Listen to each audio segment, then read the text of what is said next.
Shall we begin? Yes. No? Okay. So, well, have you ever had a professor do that? No. Say, you know what, I don't feel like teaching today. I'm just take it on. Have you really? I have never done that, but no, we should. I guess we'll go ahead and get into it. I was actually talking with Andrew earlier, and I don't like the fact that the IK assignment is due Monday night. And I'm assuming you don't either. No. Would anybody be just violently upset if I moved the IK assignment and ditched milestone 1 and just kind of pushed stuff down? I know you're upset. I know you're upset. This is an outrage. Put down the pitchfork, sir. Yeah, I just want to make sure that you have enough time. And again, I'm going to rewrite this a little bit because we need to talk about that so that you understand what's going on. The code behind that is not very long, but it's kind of confusing if you don't read the book. How many people have read the book? Again, not so many. We'll read book. I recommend, you should have been reading the book and getting additional information other than just my lectures. But make sure you read the section about IKs and how that works and understand that process. I'm going to draw out a diagram that I think will help you as you go through that, but this is probably the hardest assignment for most of you in this class.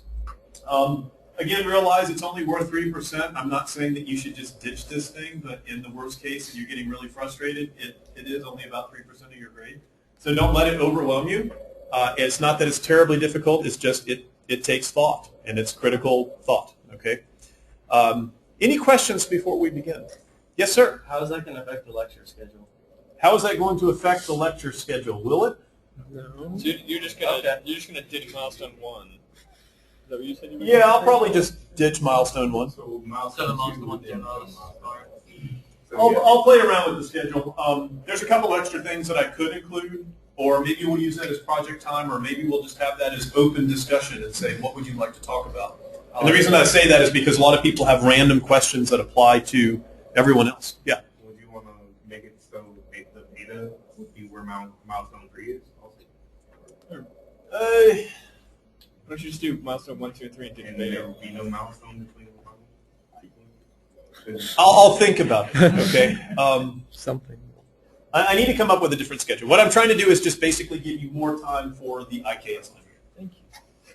So that's the overarching thing. And then as we get closer, if you would like to bring up these points again, then please do. Okay, so today we're going to be talking about character animation. And notice that it says we're talking about character animation in Unity. I don't even know if this has Unity on it.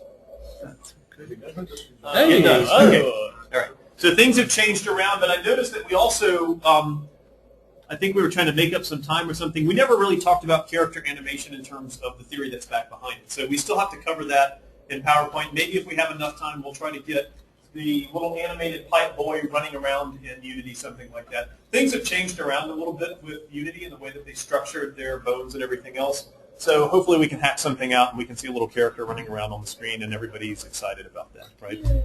Yeah, okay. So if you would, please close the door. You ever had a professor lock the door so that nobody could? Yeah. Door auto locks. Pretty much.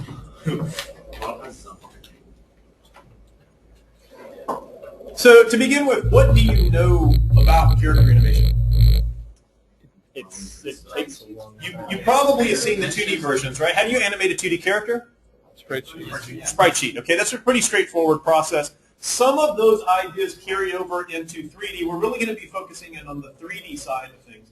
If you want to get into character animation and maybe explore your artsy side, you can take CGDD 4113.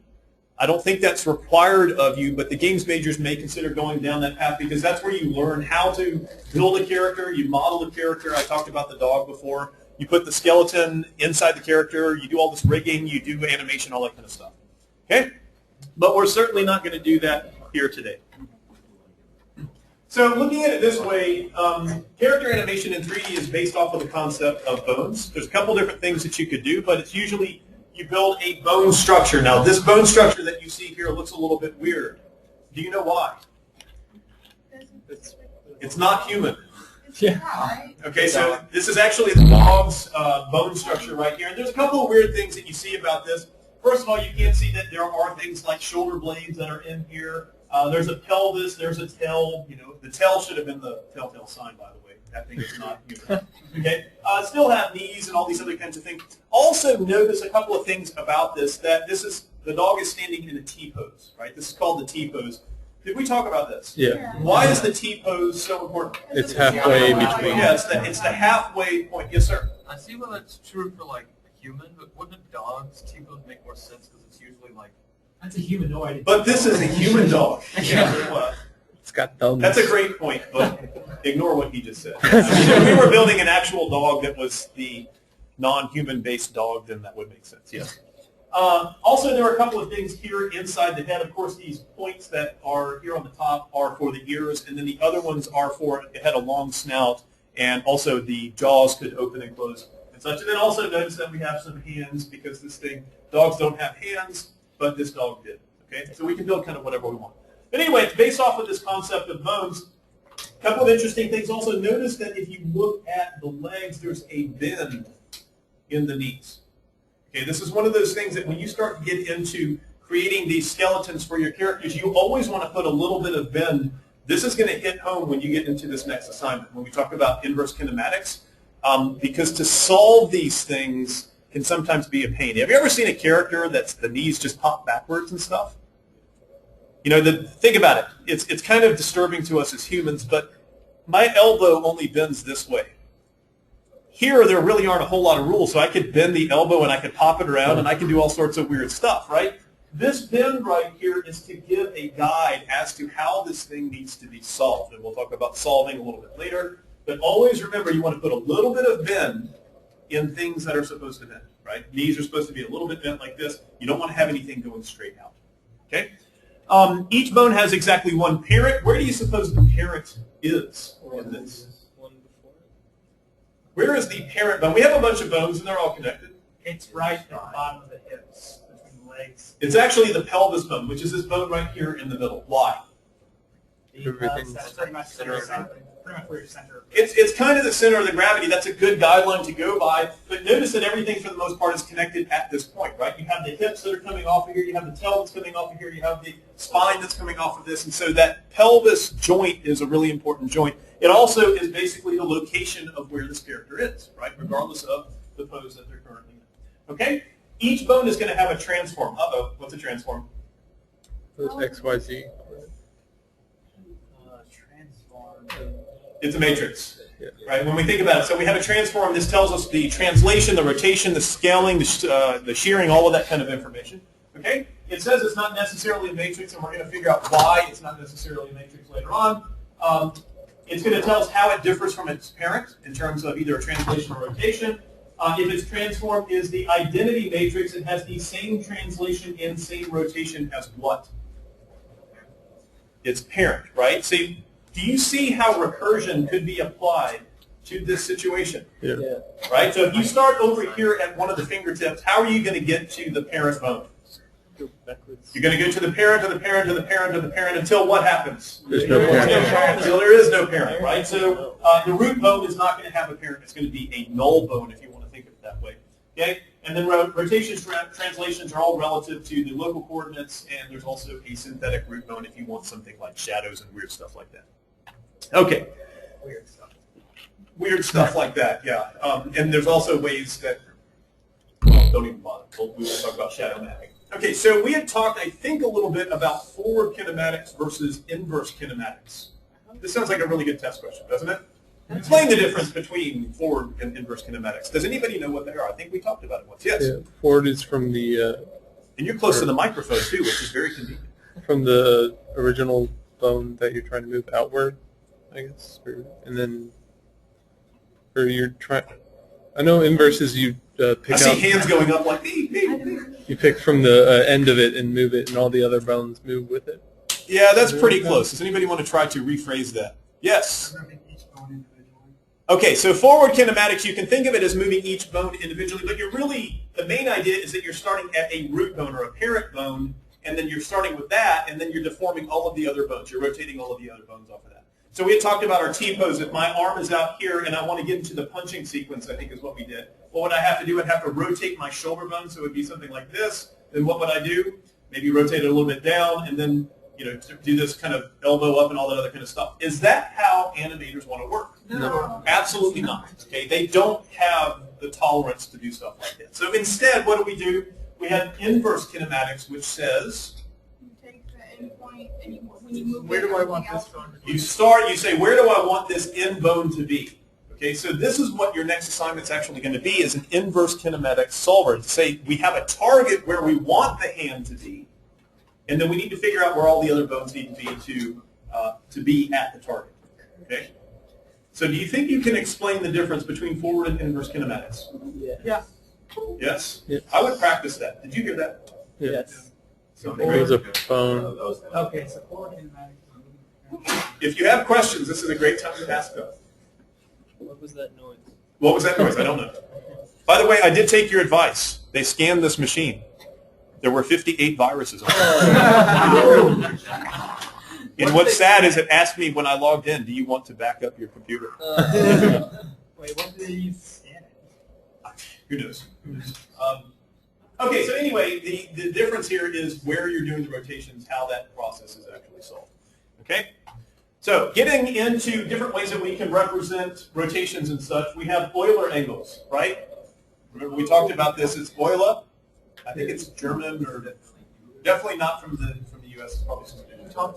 But anyway, these are the angles that I think everybody's comfortable with, right? We talked about the rotation about the x, the y, and the z axes. And so we have these three angles that can describe the orientation around those guys. The order of rotations is important. I think we talked about this before too, right? So what happens if I do a forward rotation, let's say about the x-axis, something that kind of falls forward, and then I do another rotation about this axis, and I can get something like that, versus doing a rotation like this and then coming down like that. You can see the order of operations, the order of rotations that you do is going to affect the outcome. Do you think this could be problematic in character animations? Yes. Absolutely, because you're going to have your character all twisted up and doing all these weird, funky twerking things. Maybe I should not say twerking. But, you're going to see some really bizarre results from this, so realize that the order is really important. Typically, this is stored in either a 3x3 or a 4x4 matrix. Remember, the 4x4 matrix is great. Why? Because it can store translation, rotation, scaling, shearing, all of that kind of stuff. Two similar rotations can have similar values in matrices, and we can use all sorts of linear blending and things like that we'll get into in just a minute. Okay. And then we get the quaternion. Is the fourth dimension. Does anybody know what a quaternion is? It's what you Magic. I hear it's what Unity uses. It's what this thing uses. Yeah, quaternions are used a lot. Okay, quaternions are confusing. Your book does a great job. If you wanted to learn what quaternions are like, your book actually does a pretty decent job about trying to give you intuition as to how these quaternions work. Yes, sir? The book also says go check out these books for more information. Yes. I struggled with quaternions for quite some time. Okay, because quaternions are how a lot of graphics are done. I sat in somebody's talk, and I understood about the first 5 minutes of it, and then they take off their belt, and I'm not making this up, and they say, here, this is what a quaternion is like, and they twist it, and they bring it around, and then they go, shh, and then it's all twisted or something like that. And they said, do you see, that's a quaternion. And I had no idea what the hell he was talking about. I'm like, okay. And then the rest of that, I was just sitting there thinking, like, what did this belt have to do with anything? And I never really could pay attention to the rest of the talk. But anyway, yes? Just to prevent gimbal lock, really, so that you don't have two axes. What is gimbal lock? That's So you have two axes that line up, and then you can't ever rotate that third axis. It's basically like if you're looking straight up and you start to do rotations, and you're going to be kind of doing this thing, and you're not going to be able to get out of that rotation sequence that you're in. They found that out from the space mission. You can look up Wikipedia, I'm sure gimbal lock. But anyway, yeah, so the quaternions do not suffer from this problem of gimbal lock, okay? It uses 4 components. The question is, what are these 4 components? You can think of the X, Y, Z as the axis that you're going to rotate around. Okay? There is a 4th component, this W thing, and there's a lot of magical mystery things that go on with that, but the length of X, Y, Z, in other words, how long this axis is the sine of half the rotation angle. I want you to think about that for just a second. Who figured that? The length of this, of XYZ, is the sine of half the rotation angle. Okay?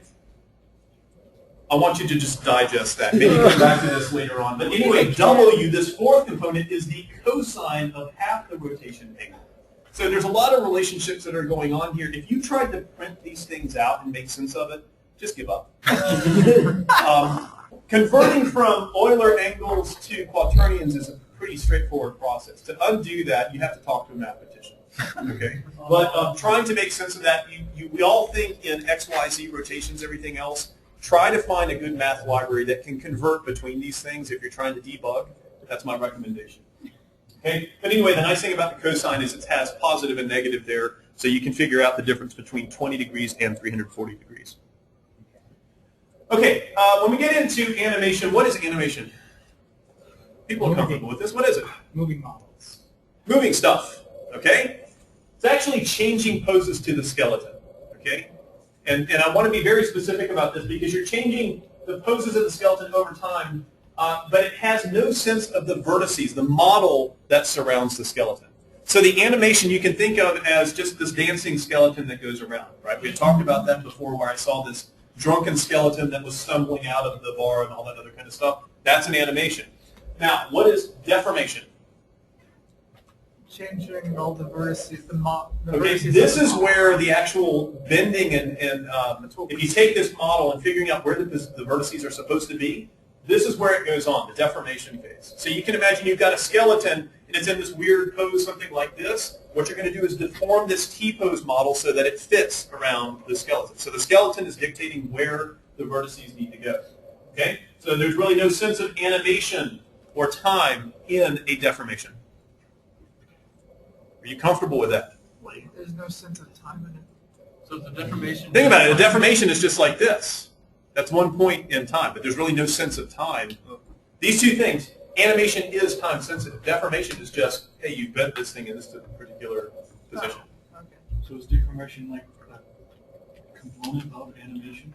They're related. Like yes. a frame? I guess you mean You can go, okay, if you want to think of it as a frame, good idea. Yeah. I guess you mean like the way that the vertices have no way of knowing at what time in the animation it is. They just know. The vertices don't care. They're like, I'm a vertex on here. They're just affected by the animation. Right. Yeah, so does the mesh just It's like a say- point of. Sorry. Does the mesh just say, oh, the bone's over there, I need to be over there now? Yeah, so you can look at it as either the vertex knows where the bone is or the bone knows where the vertex is. Either way, the bone tells the vertices where they need to be. And realize it's not just one bone that can influence a vertex. It could be up to 4 or 5, depending on the program that you're working in. Right? So it's like a point on a Bezier curve.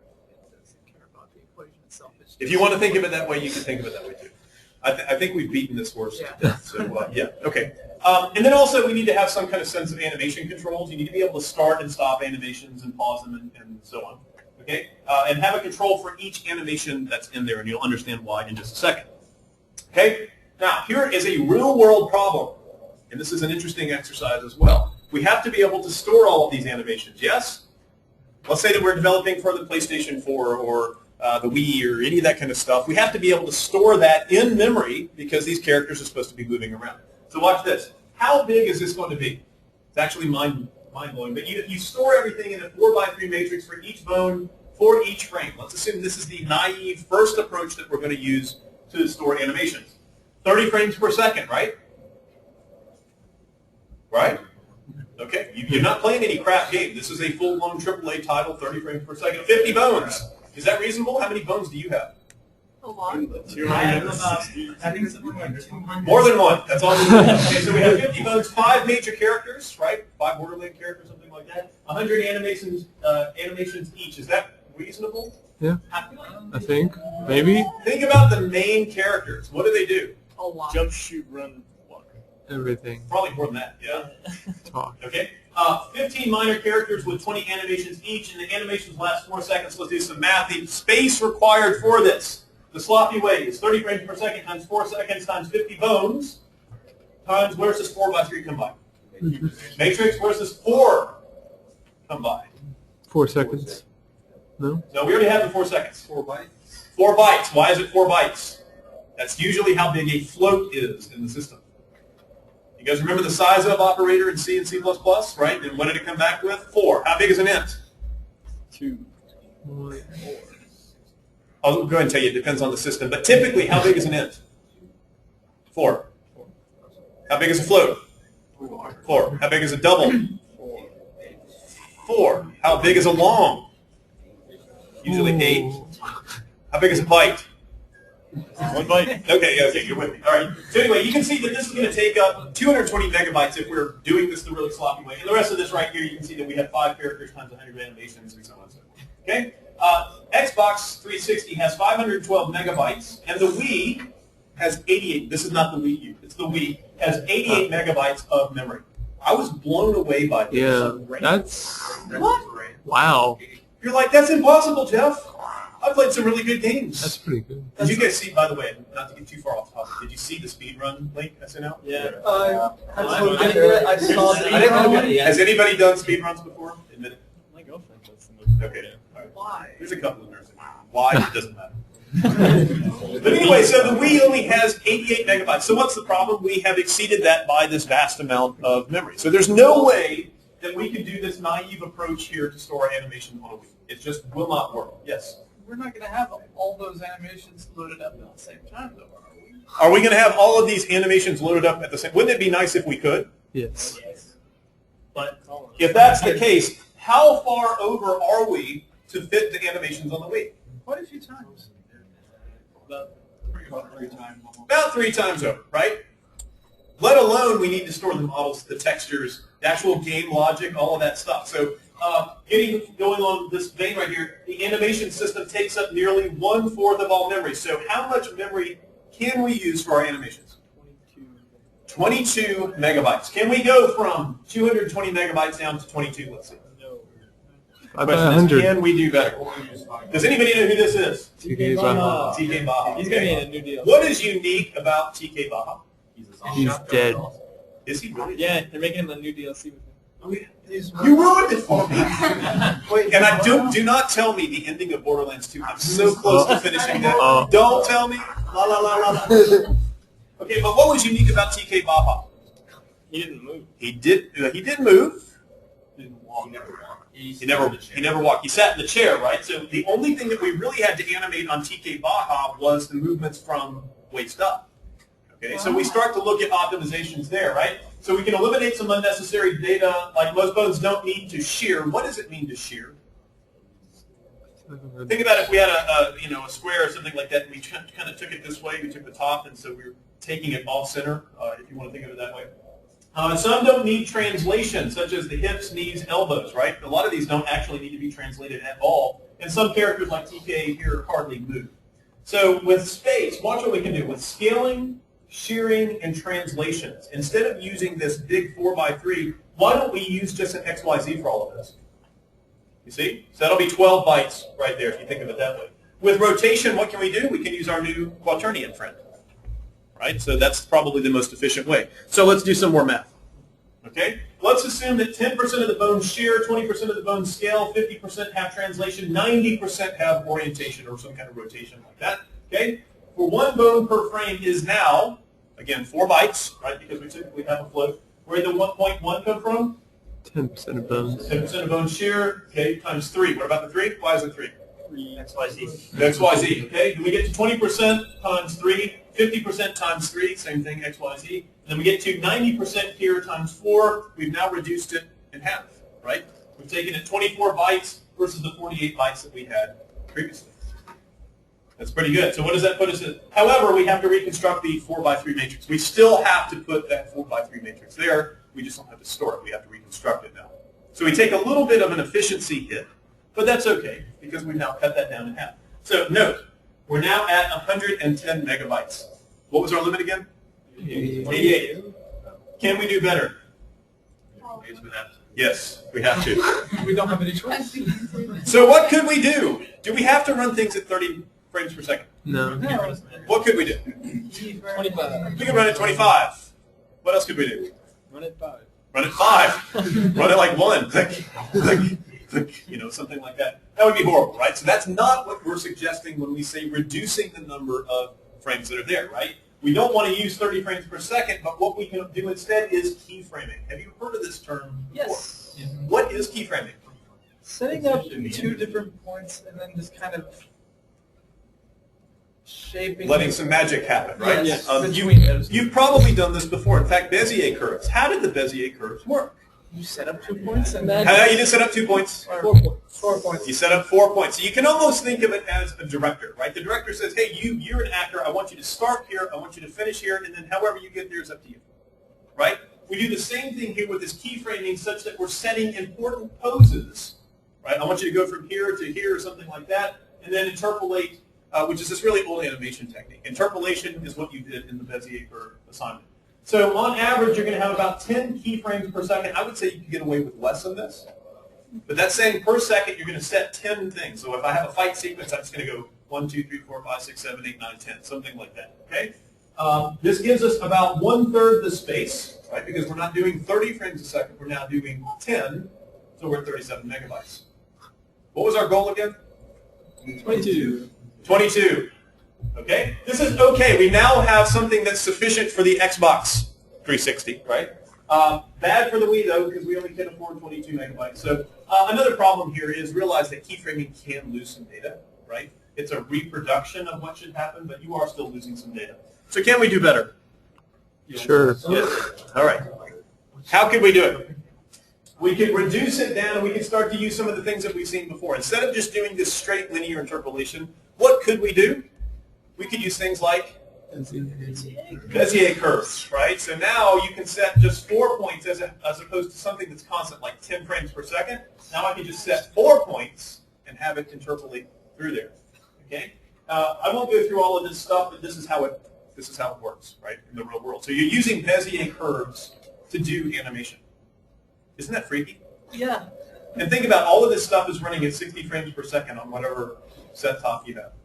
You have to appreciate everything that's going on and the speed at which computation is working. And if you don't, maybe you're in the wrong field. I shouldn't say in the wrong field, but that's pretty impressive. You didn't play the crap games that I did. Okay, we'll skip continuity. Just realize continuity is a math kind of term. You can see that right here when we hit the bottom of this, we've got this break, right? The change in direction, this abrupt kind of thing. That's one form of continuity versus this other one right here at the very top, which is a smoother continuity. Don't care about that. All right. When we talk about playing animations, there's a couple of different things, and these are, again, practical when you're working with Unity or whatever. We have local time, and this is in reference to the animation. And we can express it in two different ways. We can have something that goes, let's say it's a 5-second clip.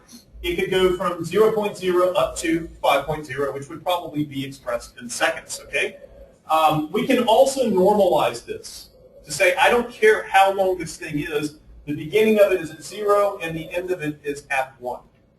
Does that make sense? So even if it's a 24-hour clip, it doesn't matter. You're going to be going through that thing relatively slowly. Okay, so I've seen both of these kinds of systems. It just depends on how fast you want to increment this value t here. Okay, global time is different though. What can they do in the game? They can pause it, right? So you have to be really careful if you're trying to use the game time to run the animations. Just be careful how you're using that time.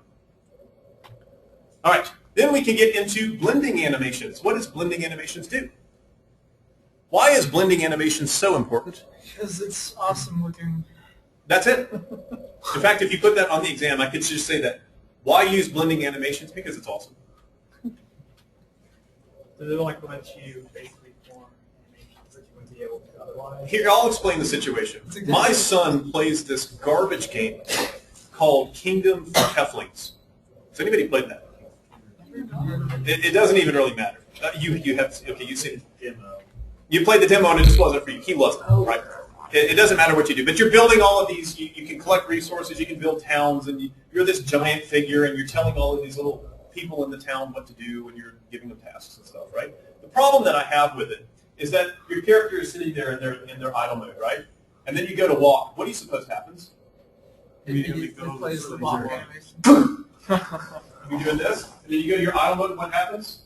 And then you're doing this kind of stuff, and then you go to walk again, and it's like, or if you start to run, then you're just immediately in this weird, it looks weird.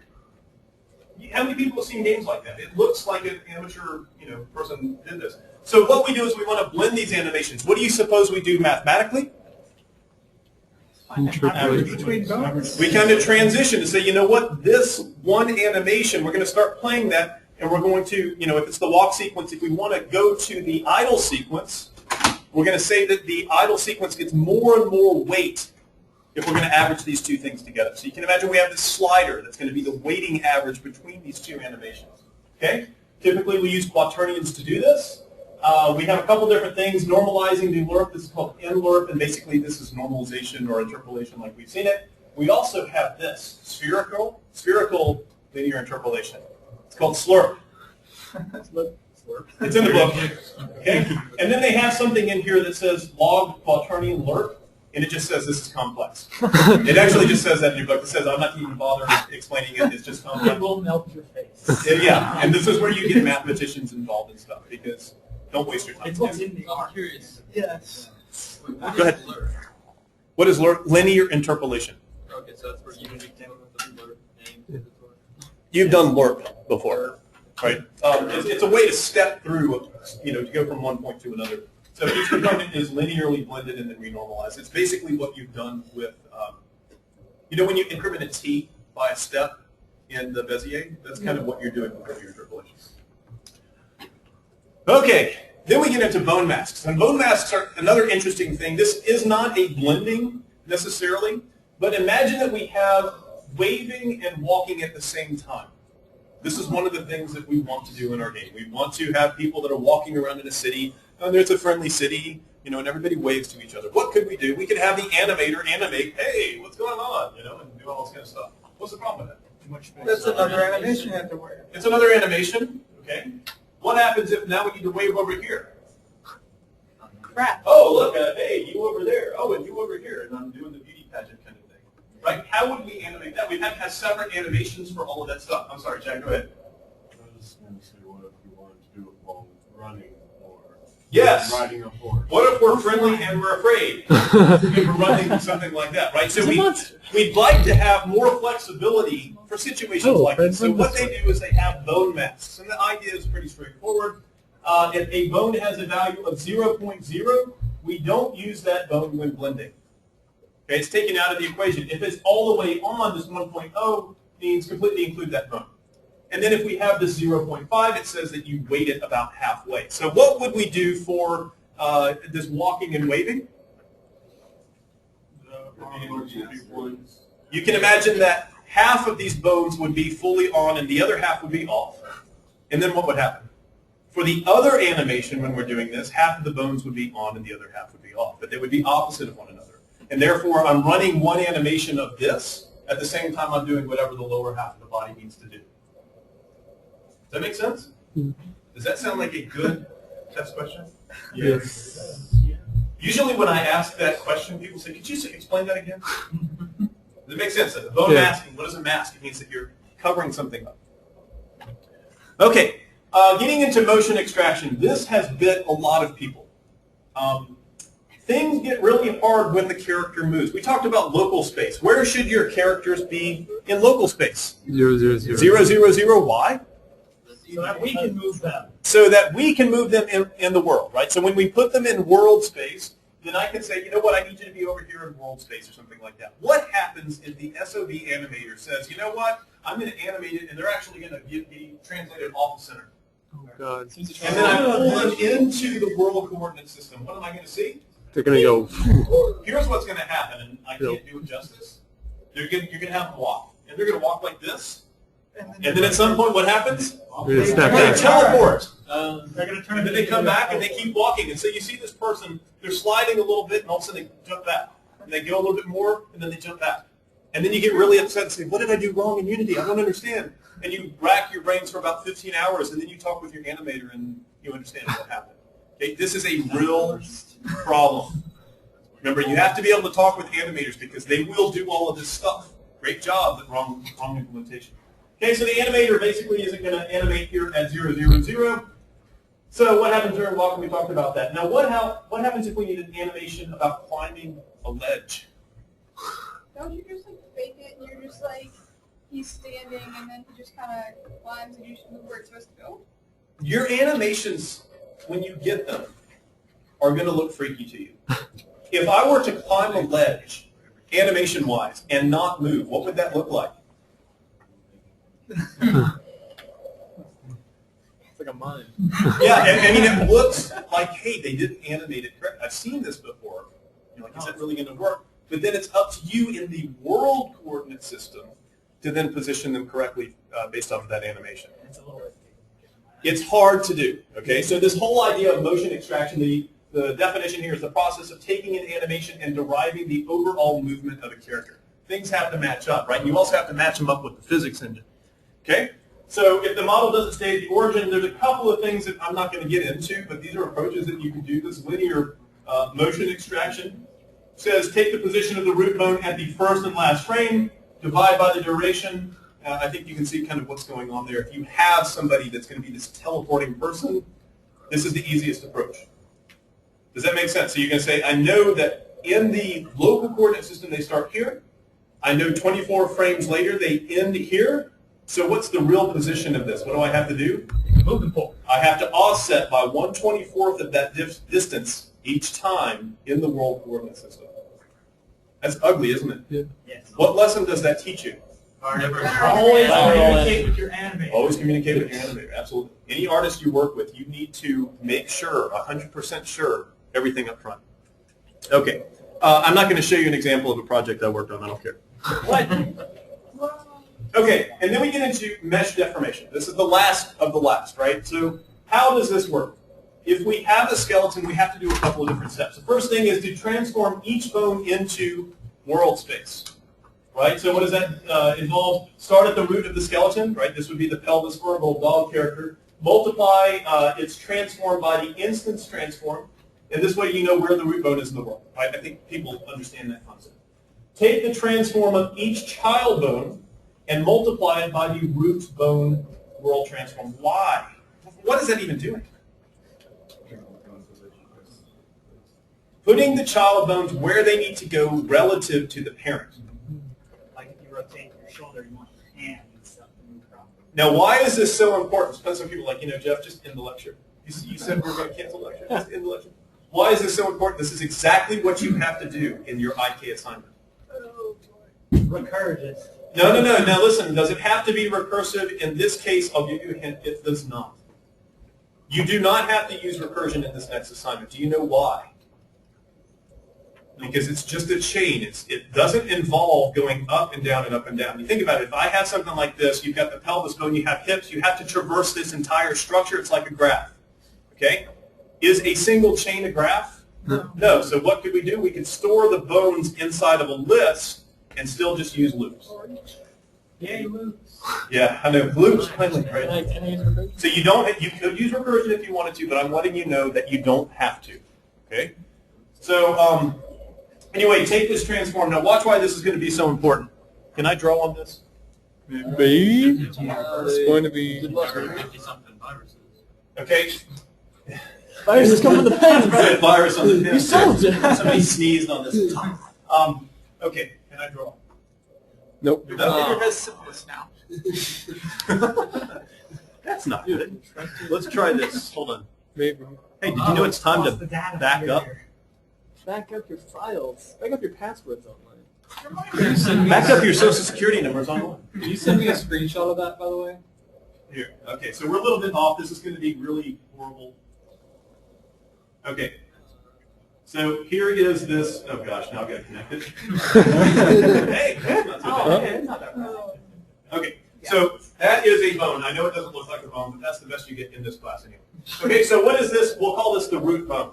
So the first thing we need to do is figure out where this root bone is supposed to be. Where is the root bone supposed to be? 0, 0, whatever. No, actually anywhere you want. Okay, it could be 300 pixels over, 200 pixels down. I don't really care. It has a position, though, that is not going to change for this assignment. You with me? So the root bone is going to be in the same position. Now, is it always going to have the same rotation? No. No. So one of the first things that you need to do is to figure out, okay, no crap. Okay, that is what I'm going to call an effector. And that's what the book calls it, but that is not the end effector. We're going to have two different kind of terminology that go on here. But anyway, so what I need to do is, Am I on the right side or the left side? What? I need to figure out, based on the rotation, where it's still there. If I know where the root bone is located, and I also know the angle of rotation for that root bone, what can I then derive? Where to put the next? Assuming that this bone is, let's say, 50 pixels big or something like that. What do I know? What can I calculate? You can calculate where the children are. I can calculate where this end effector is, right? So it has to be somewhere along this circle right here. Does everybody get that? So we're going to have a little bit of trig that's involved with calculating where this effector is. Now, why is this so important? Because now imagine that we have a second bone, and it's facing this way. Nice job. There's two of them. Okay? Question is, how do I now know where this point is? Well, after you translate The magic of trig. that one, then you apply the same sort of translation you apply to that point. I think you're starting to see. To figure out the location of this second effector, I need to know where the location of the first effector is, and then figure out what the overall rotation is for the second bone. And then if we continue that on, what if this were actually a bone right here, and this is the end? In fact, I'm going to put end here. So that would be like the hand? That would be the hand or the wrist or whatever it is. It doesn't really matter. That is the end of this chain. So how do I figure out the end effector? I have to start at the root of the system, right? That goes on a bunch, like 60 times per second. You're just trying to figure out where the end effector is, okay? We'll talk about the algorithm behind that, but that's generally what's going on with all of these skeletal systems. And so the second step, when we get back to the slide set, is what we're talking about. Nope. Here we go. Is what we're talking about, right? So we need to take the transform of each child, in this case it's just going to be a rotation, and multiply it by the root bone's translation also. So we can start to figure out where these things are located. Okay, and then it says use recursion. That's only if you have more than one child. Okay? The other thing that we need to do is, hey, I told you about the root position, this T position, right? We have to find the inverse of that, because I want everything to be at 0 degrees. Right? So everything's kind of bent like this, which is great and everything, but I need everything to be relative to 0. Right? So I want all the bones, let's say, facing down or something like that. So I have to undo this. You will not have to do this in the assignment, by the way. And then multiply the world transform by the inverse to get everything to line up. Finally, you deform the vertices like what we talked about, and then we deform the vertex normals also. Okay? So why is it so important to deform the vertex normals so that the lighting works out? All right, so that is that. And then we have one strange thing. I was playing this game. Does anybody know what it is? Tomb Raider. Tomb Raider, whatever version, it doesn't even really matter, right? Cradle of the light of goodness stuff. Okay? Turn the lights off real quick because you need to see this.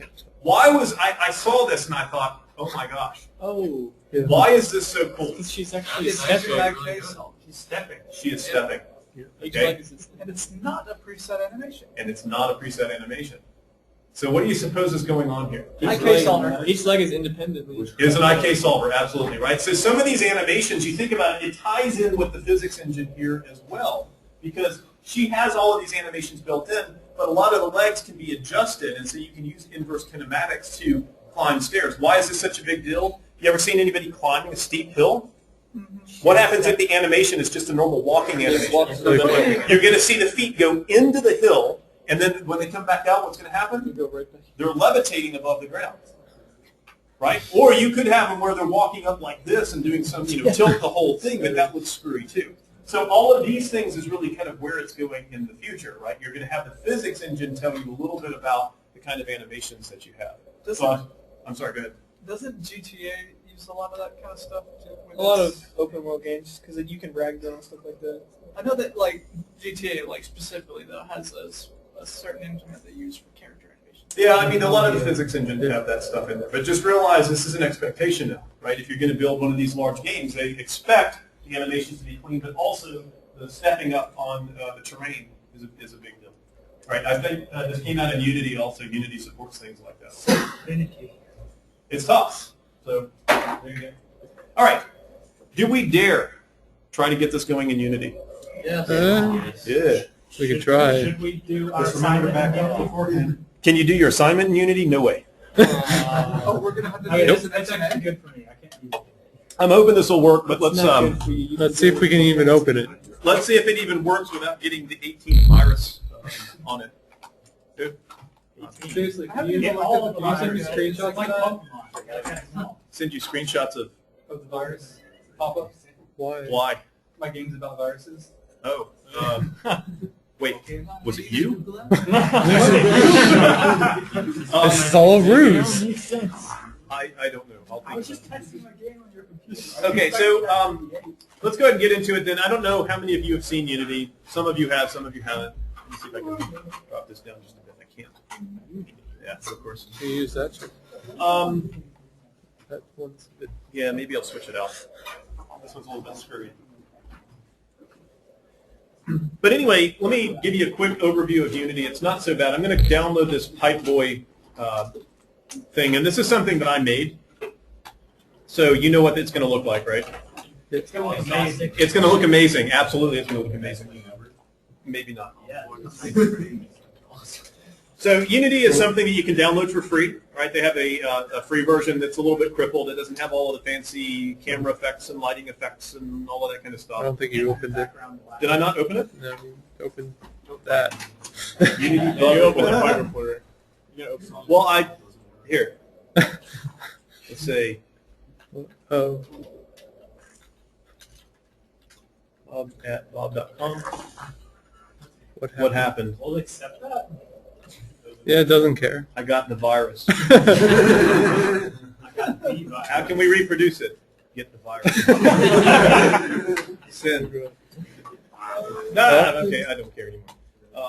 Close the window. Just hit don't send. There's a don't send. There we go. Sure you don't. That's a good sign of the virus. Are you sure you don't want to do this? All right, so it looks like this one is at least fairly recent. So we'll create a new project. Now, the first thing that it's going to ask you, and maybe I'll try to put this on the desktop. Let's create a new folder. Call it Unity 1 or something like that. Select that folder. Now, there's a whole bunch of packages. I know it's a little bit hard to see, but a couple of the ones that are really important, you have this character controller package. A character controller does kind of what it sounds like. It's going to be the one that takes input, and it also triggers animations at the right time. You have a whole bunch of things like particle systems. You know what those are. Physics projectors are good for like blob shadows. You know what a blob shadow is? Yeah. Blob shadow is basically a Spotlight. texture that's a giant black gradient that's on the ground that makes it look like there's a shadow when there's really not. So there's a lot of different things here that you can use. For now, I think we'll keep it as simple as possible, and I'll just select character controller. Maybe I'll pick skybox because skyboxes are cool. Do we want terrain assets? Yeah. Yeah. Okay. Tree creator. No, I think I'll just leave it at that. Okay. Tree creators is its like own thing. It is now, right? So, and it changes a lot. So I'm a little bit rusty, but let's get into it.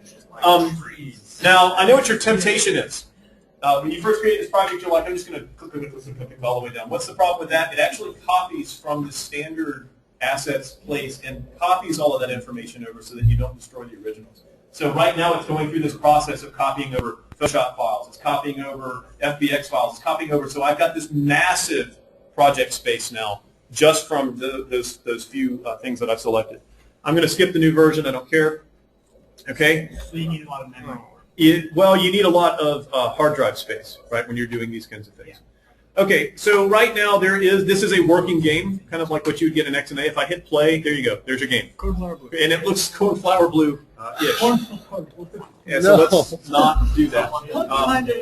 Okay? This is very similar in control schemes to Maya. I don't want to get too far into it, but I can press things like F. You can see that I have my camera right over here. Okay. First thing that I'm going to do is include a terrain. So I go up to terrain, create terrain, and boom, there's your terrain. Okay. Now, how big is this terrain? I'm going to zoom out some. Okay. I believe this is 4 kilometers. So when you talk about terrains, we're talking about a very, very large terrain. I'm going to look at it exactly from the top, and you'll understand why in just a second. Try that again. No? Let's look at it from the top. All right, so let me zoom out some. And the cool thing about this is I can start to create mountains. So here you go. I'm making mountains. The best now.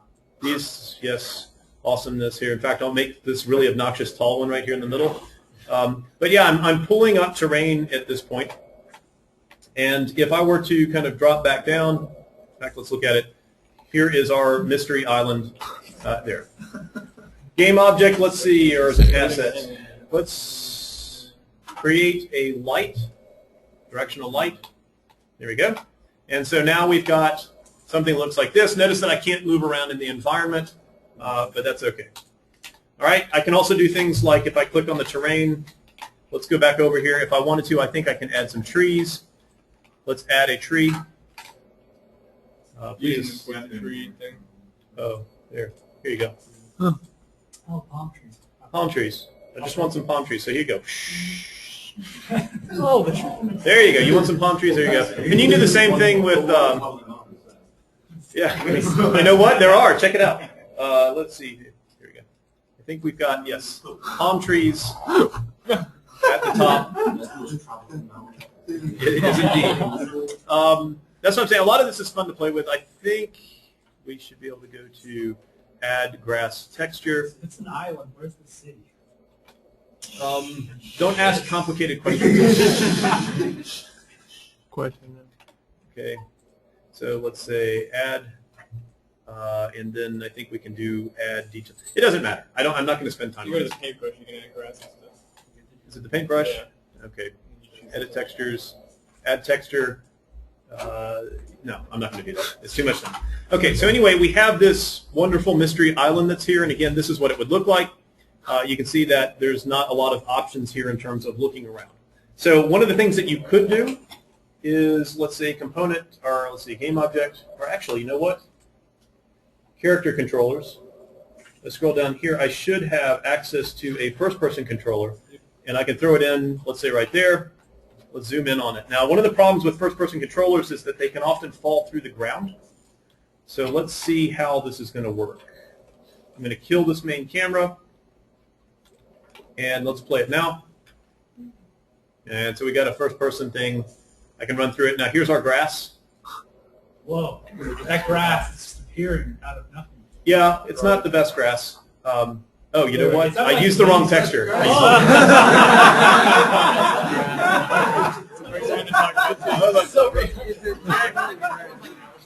Here, hold on, wait. Yeah, this kind of shit. Wait. There we go. Let's try it now. Yeah, I used the wrong texture. One of the grass is for the texture that's on the plane, and then one of them is for the actual grass that moves back and forth. So if you were to look at this, did it just die? I moved my square grass. It might have just undid. Yeah, I think I killed it. Oh. Did I kill it? Yeah. How'd you kill it? I don't know. Oh. There we go. Okay. Yeah. Anyway, but yeah, everything's for the most part here. You can barely see me moving, but I am moving across this thing. But that's really not what we want to do. We want to get some character animations into this thing. And yes, I could explore. I could go up there to the top, and you can see the palm trees at the very top of that, right? Palm tree now. There's also real simple things that you can do if you go under Edit, the render settings, I think. Yeah. For your skybox material, you could say something like, hey, I want a sunny sky, or is there a cloudy or something that looks a little bit better? Sunny sky 3? Sure. Okay, and when I run it again, you can see that we've now, Oh, yeah. right? Let's go and check out this beautiful grass again. See that? Grass is amazing. Just want to lay in it. Actually, let's fix that just real quick. That's embarrassing. Was it right here? Yeah, let's change this texture to be the actual grass texture. And you'll see this is a great example of billboarding. Let's apply it and run it now. And where is our mystery grass? There it is. Oh, Okay. now it looks like grass. Okay, but this is a great visual concept because right here, get a little bit closer. See how it's kind of freaky. Watch this piece of grass. If I go around it, Yeah. it's always looking at me. See? And all of the grass over here. In fact, if I get in the middle of this stuff, right?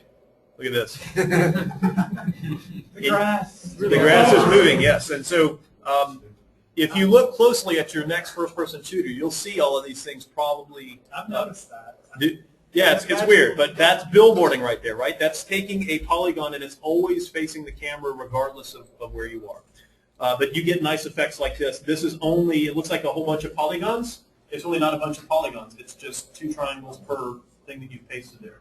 So it's super efficient when it comes to it, and that's why we do that for this moving grass. Okay, and you're just basically shifting these polygons over to get the wind effect. Okay, now let's get something that's not a first-person controller, right? That's not what we want in this demo. So I'm going to delete that. Okay.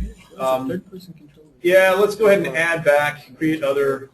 Let's add a main camera here. So we should get something that's a little bit better. Okay.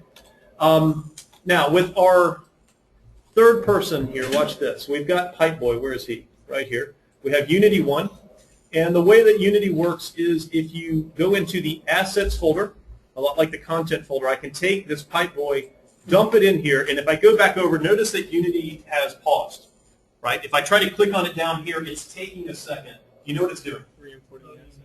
It's loading it in, but it's also doing a conversion there, so that it's putting in its like own internal proprietary kind of format. Okay? And this is where it starts to get a little bit harder, because now we have to start playing around with a lot of options. And I'll go ahead and tell you, this is where you're going to spend probably 90% of your time just in trying to get the animations imported correctly. Because what I'm going to show you here may not work with the next model that you download, that you find off of Google or something like that. Okay? So if I were to, I should see the Pipeboy. Where is he? No? Go to the assets. Where did you put it? And then the one above that. Oh, there he is. Okay. All right, so here's Pipeboy. Now, when I click on Pipeboy, everything about Pipeboy, the properties of Pipeboy are over here on the right-hand side. Notice this scale factor.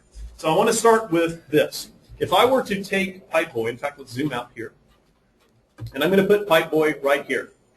He's giant. And if I were to run it now, oh, I can't look around. Where is the camera?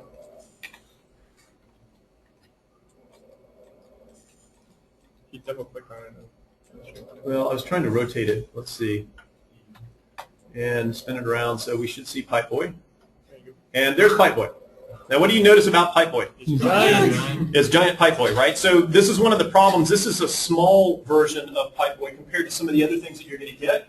It's literally going to be, this would be the size of the pinky toe of the character that you're working with. So if you were to take something off of Google and you were to pull it in here, you're going to see this huge, huge thing. This is 4 kilometers, and so how tall is this guy? Maybe 400 feet. This thing would be like 10 miles tall. So you realize you're going to have to work with these things. So watch what I can do. When I import this, I have to set a lot of different things. And so if I go over here, click on Pipeboy. Actually, I'm going to kill the one that's here. Okay. If I click on that, notice there's a scale factor. Let's take that down by, let's say, 1/10 or something like that. Okay. Now, when I do that, it's going to basically scale it by 1/10 the size. I can hit Apply, and that deals with the model. Now, when I go to Rig, this is where you have to pay attention. You see this generic rig? Chances are you want to click on Legacy, okay? And you see this Store and Root. Do you see how many options you have? Which one is the correct one? Yeah. Store individual roots. Whatever works, okay? I click on, yeah, let's go ahead and apply. And then I click on Animations. And when you're working with most of these things, yes, you clearly want to import the animations, but you also want to bake the animations. And we need to talk about this. I don't want to hear this term, but what does it mean to bake? Pre-process. It really means that you're using extra memory to pre-process all of that stuff. You bake textures. What does that mean to bake a texture? You load them before you throw them. Okay, has anybody played the Lego series of games? The video games, right? Notice all the beautiful lighting that you see. I mean, it just looks fantastic. And you're running around this thing and you see all this fancy stuff, and it's pre-rendered. There is almost no lighting that goes on in that Lego series of games, and I want you to look at that next time you play, okay? Same thing's going on here with our animations. Watch what I can do. I can say, I'm going to use this skeleton, and I'm going to make the skeleton deform the model into its position. So here's frame 1. I store the model, all of the vertices just like this. Then I go to frame 2, and I store it just like this, the entire model just like this. And I go to frame 3, like this. What am I doing? I'm eating up a ton of memory, but what am I not having to do? I'm not having to do all that processing during runtime, right? So I have all of those deformations of the character animation pre-done, and that's what this bake animation does. It eats up a ton of memory, not good for mobile devices, but it's a very important feature. Doesn't Bake a Unity Pro feature on it? I don't know, but let's try baking, okay? Rat mode is something, chances are we want things to loop, and we'll just kind of leave that there. And then notice right here, this is where you have to talk with your animator. It says, hey, how many clips do you have? So what I'm going to do is I'm going to say, you know what, I'm going to add a couple of clips in here. Now, each one of these clips represents one of the animations that are inside this file. What are the animations that I have? Well, I'll show you. If I click on the first one, I'll say that this is the idle animation. It's kind of the same way as our sprite sheet. Yes, it is. What made your Only it's sprite linear. sheet? Okay? And it says, hey, what are the frames? I'm going to say that it's 1 through 24. What about this one? What was the next one? You guys remember? Was it run? Walk. Walk, okay. So walk was next, and that was going to be frames, let's say, 25 through 50, something like that. And let's just say, fine, we're going to loop that also. It's 23.9, why not? Okay. This one was going to be, I think, run or jump. This was jump. And I don't remember how many frames were there, but let's say that that is 50 through, I don't know why it keeps going to that, but let's say 75. And we'll loop that one also. And then finally, this one was run. Okay, and we'll loop that. What is this? Did I put it in? No. 75 through 100. And apply. Okay. So it's at 23.9 again. You went back to 23.9? Yeah. You know what? It's time to back up my data. Okay, so now we're at the point, let's keep an eye on the time too. Okay, now we're at the point where we have our animations diced up, right? And these things I can actually refer to. They're very well-defined things. Idle, walk, jump, run are the 4 basic things your character should do. Okay? So now when I drag Pipeboy in, let's find our camera. Okay, it's right there. I'm going to drag Pipeboy in. Notice Pipeboy is considerably smaller, and I'll put Pipeboy a little bit closer to the camera. Do something like that. And what do you see? Oh, wait, did I not loop that animation? Hold on. Idle. Oh, I didn't loop it. That's why. Apply. And if I were to run it again, you can see that I have this horribly jerky kind of animation, but it's still an animation, right? So here's the idle animation, what you should recognize, but this time it's in 3D. Yes? Yeah. All right. So how do we actually control this guy? This is where it gets a little bit trickier. I don't add the third person built-in kind of thing. So you're going to be tempted to do this. You see this character controllers? One of the things that everybody wants to do is to drag this guy in. And then delete the model and then try to do all sorts of stuff. So watch this. Yes, you could do this. And I believe I can control him. Maybe not, which is probably good. Okay, I don't want to control that character, so let's just kill that guy. Okay, delete. So instead what I want to do is use this component-based system stuff that we were talking about before and add components to this character. So let's zoom in on Pipeboy real quick. Right? I'll go up here to component. Let's see, character motor is the first thing I want to add. Okay, and then I also want to add a script which is a third-person controller. Okay. Now there's a lot of stuff that you can set over here on the right-hand side, but the main things you want to set are right here. The idle animation. If I click on that little pin, notice the funky interface here. I have to click on this thing, which clearly needs to be clicked on, right? Yeah. No, not so much. It's going to take you a while. But if I click on that guy, I can come up here and select which animation I want to run, and I think it's this one. There's our idle. I do the same thing for walk. Is that the right one? Is that Pipeboy? No, there's Pipeboys. Okay. Do the same thing for run. And do the same thing for jump, which I think is this one.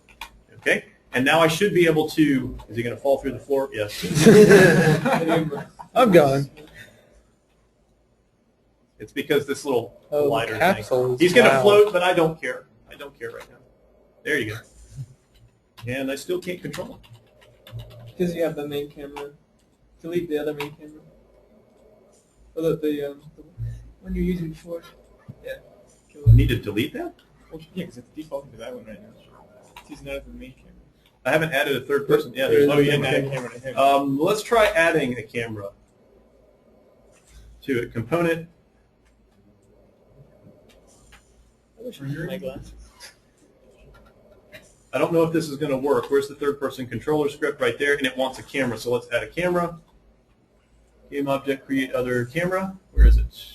Second one. There we go. Okay, and let's drag this camera. Watch this. Right here, it wants a camera, so I'm going to drag this camera to the transform. If this doesn't work, I don't care. It's going to get you the basic idea. Let's try it. Hey. And I'm not able to move again. Well, at least it's fine. And I'm disappointed. You have What did I do wrong? check the motor script. Movement, check movement under the. No, that's it. Yeah, that's true. That's just Yeah, that's fine. Set up correctly, like inputs. You have to. Yeah, I mean, they've changed so much stuff recently. Let's see. I think your arrows, character keys, motor or and your third person different controller are doing the same thing. Maybe that's. Character controller and the third person. I think they're doing.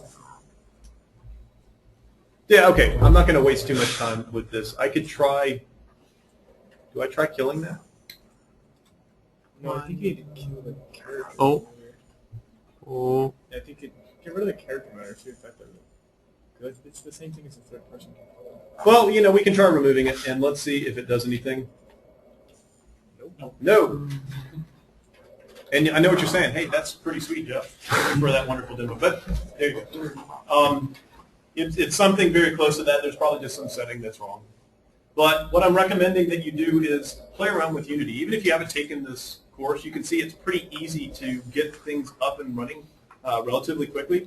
It has built-in support for sound. It has built-in physics support, all of that kind of stuff. And it actually has really good support for character animation, even though it doesn't look like that. So what questions do you have? I'm going to update the schedule. So how much time, when do you want the assignment due? I haven't even looked at it yet. Let's look at it quickly. IK assignment currently is due next Monday, which is not going to happen. Do we want to push it back 1 week? Yeah. That should give you, what, 12 days? Yes? Yeah. So you're still making changes to the assignment, right? I'm sorry? You said you're still making changes to the assignment? I'm going to rewrite part of that to give you better visualizations and explain one part that I think could be explained a little bit better. So is everybody on the same page? So then milestone 2 becomes milestone 1. Milestone 2 becomes milestone 1. Yes, we will have one last milestone and give you guys a little bit of a break on these assignments because I know it's been challenging. Yeah? It's not like the project requires a lot of effort. Yeah. So, okay. Well, that's all that I have, and I'll see you on Monday. I was gonna have to get milestone surgery for next. Here.